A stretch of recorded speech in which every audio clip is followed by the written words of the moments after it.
Okay, so now we're going to switch gears and we're going to start talking about multiplying polynomials. So another operation, still working with polynomials. The big thing that we're going to remember, I'm going to show you kind of some different methods. One method in particular called FOIL that a lot of people tend to remember. But really all we're doing is distributing all terms from one of our polynomials into our other polynomial. Again, using multiplication. It's usually easier if you pick the smaller polynomial and distribute it into the larger one. For example, if you have a monomial and a trinomial, distribute the monomial in. If you have a binomial and a trinomial, distribute the binomial in. Remember to put your answer in standard form, and then of course, if we can combine like terms, we always will.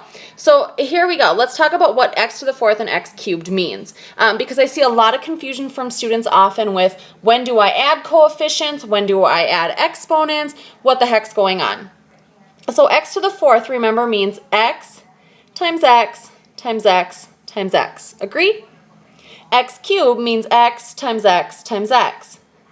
So what happens if I have x to the fourth times x cubed? Remember, when things are written right next to each other, it means multiply. Well, I'm going to squeak a multiplication symbol in between these groupings of x's. Well, how did I get x to the fourth to become x times x times x times x? Well, by definition of exponents, that's what it means. So shouldn't I be able to say that x times x times x times x times x times x times x, since there's 7 of them, is x to the 7th? So x to the fourth times x to the third gives me x to the 7th. What about if I did the same thing for x to the 5th times x? Well, x to the 5th means 1, 2, 3, 4, 5 of them being multiplied together times another x.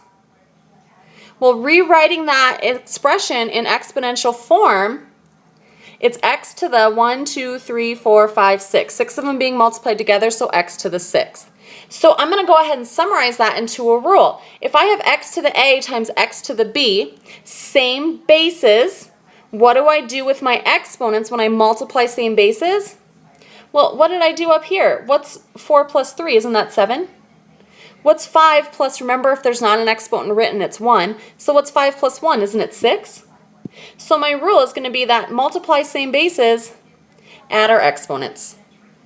Okay, so again, here's where the confusion comes in. So this is really important. I would highlight this, box it, put a star by it, whatever you need to do. But when you add like terms, add the coefficients and keep same exponents.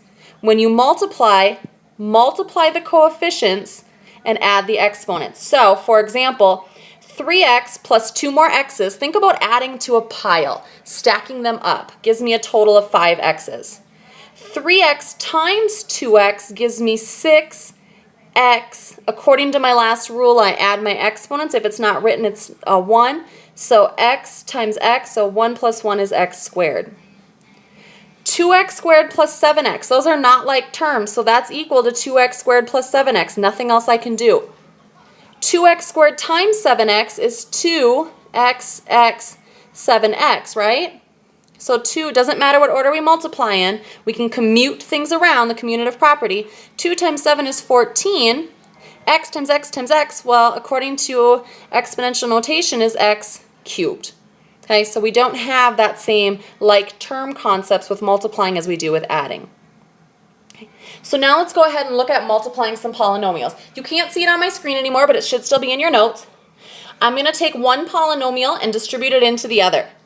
So as I said before, it's often easier if you take the smaller one. So I have a trinomial here and a monomial here, so I'm going to distribute my monomial in.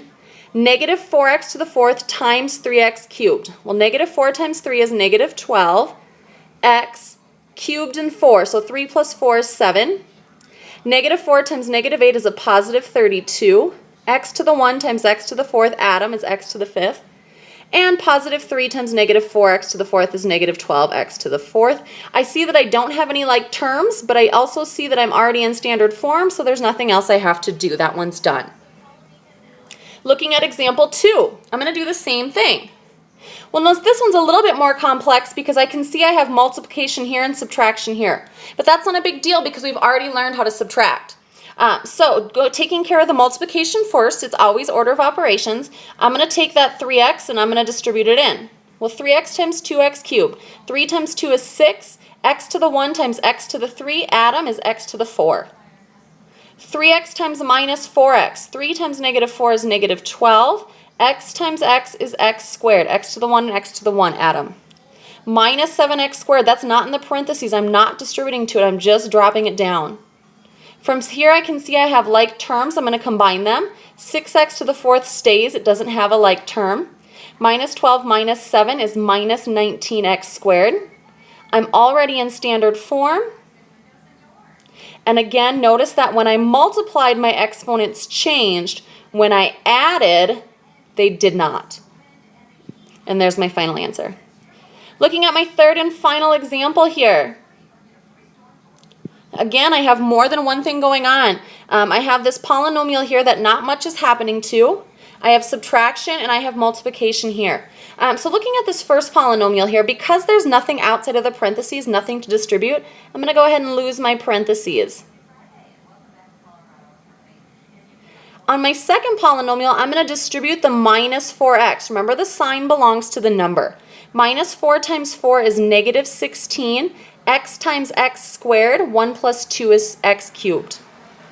Negative 4x times positive 2. Negative 4 times 2 is negative 8. X times x is x squared. Again, we add the ones, because technically if there's no exponent written, it's a 1. And then finally, negative 4x times negative 8 would be positive 32x. Okay, so now I'm done multiplying. Now I'm going to combine like terms by adding or subtracting. So I'm going to go ahead and first, because I know I'm going to have to be in standard form anyway, acknowledge that highest exponent, that degree 3, and say negative 16x cubed. 2x squared and negative 8x squared is negative 6x squared. Negative 4x and positive 32x is going to be a positive 28x. And then lastly, I'll drop down my plus 7. I'm in standard form. I've combined all my like terms, and that is my final answer.